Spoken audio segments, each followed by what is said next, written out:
ఏదైనా ఈ నేల మీద ఉన్నప్పుడే చేసేయాలా, పుడతామా ఏంటి మళ్ళీ? ఈ పెద్ద సినిమాలో రామ్ చరణ్ గారి పర్ఫార్మెన్స్ దద్దరిల్లబోతుంది.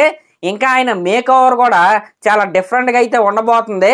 ఇంకా ఆయన స్టైల్ కావచ్చు, ఆయన మాట్లాడే యాక్సెంట్ కావచ్చు, ఆయన పర్ఫార్మెన్స్ కూడా చాలా అంటే చాలా డిఫరెంట్గా అయితే ఉండబోతుంది. ఇదంతా చెప్పింది నేను కాదనమాట, స్వయానా ఈ సినిమాకి డిఓపిగా పనిచేస్తున్న రత్నవేలు గారు. ఇంకా ఈ పెద్ద సినిమా గురించి ఆయన ఇంకా చాలా విషయాలు అయితే చెప్పాడనమాట. ఒకదాని తర్వాత ఒకటి మనం అయితే మెల్లగా మాట్లాడుకుందాం, ఏమంటారు? ఫస్ట్ ఆఫ్ ఆల్ ఈ పెద్ద సినిమాకి సంబంధించిన షూటింగ్ 50% అయితే అయిపోయిందంట.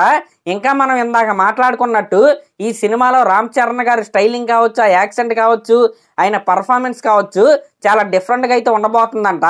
అలాగే ఈ సినిమా డైరెక్టర్ అయిన బుచ్చిబాబు గారు ఈ సినిమా స్క్రిప్ట్ ని చాలా డిఫరెంట్ గా అయితే రాసుకున్నాడంట. కాబట్టి ఈ సినిమా స్క్రిప్ట్ ఇంత డిఫరెంట్ గా, ఇంత ఇన్స్పైరింగ్ గా ఉంది కాబట్టి డిఓపి రత్నవేలు గారు కూడా రెగ్యులర్ సినిమాలు తీసినట్టు కాకుండా ఈ సినిమాకి ఓవర్ ద బోర్డ్ అంటే చాలా కొత్తగా అయితే ఈ సినిమాని తీసే ప్రయత్నంలో ఆయన అయితే ఉన్నాడంట. ఆల్రెడీ రంగస్థలం సినిమాని చూశారు కదా, సేమ్ రంగస్థలం సినిమాని తీసినట్టు కాకుండా ఈ పెద్ద సినిమాని డిఫరెంట్ గా అయితే ఈయనైతే షూట్ చేస్తున్నారంట. ఎందుకంటే పెద్ద సినిమా అనేది ఒక రెగ్యులర్ మాస్ మసాలా సినిమా అయితే కాదు. ఈ సినిమా స్క్రిప్ట్ ఏదైతే ఉందో అది TFI లోనే one of the unique script అనమాట. చాలా అంటే చాలా ఇంట్రెస్టింగ్ అయితే ఉండబోతుందంట. అందుకే ఈ సినిమాని రెగ్యులర్ ఫార్మాట్ లో కాకుండా డిఫరెంట్ గా చూపించే ప్రయత్నం అయితే చేస్తున్నారంట. ఆల్రెడీ ఈ సినిమాకి సంబంధించిన ఫస్ట్ గ్లింప్స్ అయితే మనం అయితే చూసాము. ఆ గ్లింప్స్ లో మన రామ్ చరణ్ గారు ఆడిన క్రికెట్ షాట్ మీరైతే చూసుకోండి. ఎప్పటి వరకు క్రికెట్ చరిత్రలో ఆ షాట్ అయితే మనం అయితే చూడలేదన్నమాట. అక్కడే మనకైతే అర్థమవుతుంది ఈ సినిమాని వీళ్ళు ఎంత యూనిక్ గా చేస్తున్నారో. ఇంకా cricket shot, full shot, straight drive, cover drives లాగా పెద్ద షాట్ లాగా అయితే ఇండియా వైడ్ గా అయితే ఫేమస్ అయింది. ఇంకా గ్లింప్స్ లో మీరు చూసుకుంటే షుగర్ కేన్ తోటలో రామ్ చరణ్ గారు బల్లాన్ని ఇలా అనుకుంటా వస్తా ఉంటారు కదా, ఆయన వస్తున్నప్పుడు అంతకంటే ముందు పైప్ లో నుంచి ఇలా వాటర్ వస్తాయి అనమాట. వెనకాల ఫోర్ గ్రౌండ్ లో అదే డైరెక్షన్ లో రామ్ చరణ్ గారు అయితే అలా వస్తాడు. నిజంగా ఆ షాట్ అయితే అదిరిపోద్ది.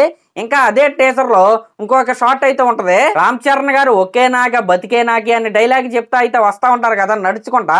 ఆ షాట్ ని కనుక మీరు గమనిస్తే గ్లాడియేటర్ సినిమాలో కావచ్చు, ఇంకా స్పార్టకస్ లాంటి వెబ్ సిరీస్ లో ఎరీనాస్ ఉంటాయి అనమాట, ఫైట్ చేసుకుంటాకి అలాగే వస్తా ఉంటారు.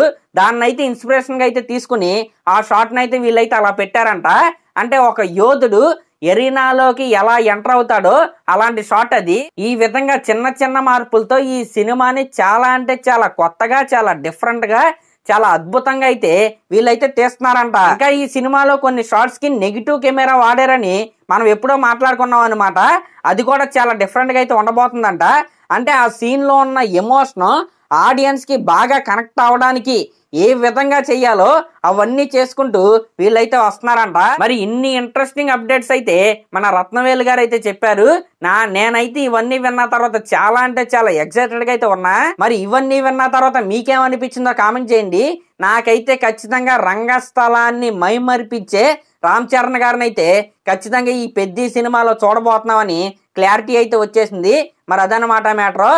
ఇలాంటి లేటెస్ట్ అప్డేట్స్ మీకు ఇంకా కావాలంటే మన ఛానల్ అయితే సబ్స్క్రైబ్ చేసుకోండి. అలాగే ఒక కామెంట్ అయితే చేయండి. ధన్యవాదాలు.